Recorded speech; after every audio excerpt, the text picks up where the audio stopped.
Hello future officers, welcome to the Concept Builder Academy. Myself Suraj Thorat. Examination मध्ये जर तुम्हाला ह्या टॉपिकवर क्वेश्चन आला तर कन्क्लुजन लिहित असताना आपल्याला तीन गोष्टी बहुती आपलं कन्क्लुजन त्या ठिकाणी कन्स्ट्रक्ट करायचं आहे किंवा ते फ्रेम करायचं आहे.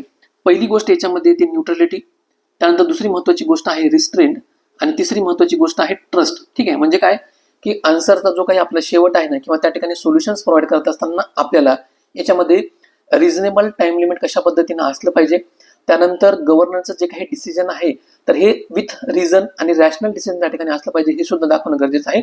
त्यानंतर गव्हर्नरनं रोल प्ले करत असताना किंवा assent to the bill provide करत असताना as a neutral constitutional office म्हणून कशा पद्धतीने ऍक्ट झालं पाहिजे हे सुद्धा शो करणं गरजेचं आहे.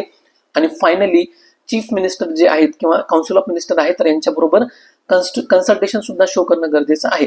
याच्यामुळे काय होतं माहिती का, स्टेटचं जे काही इलेक्टेड लेजिस्लेटिव्ह मॅन्डेट आहे ना तर हे स्ट्रॉंग होण्यासाठी मदत करतं.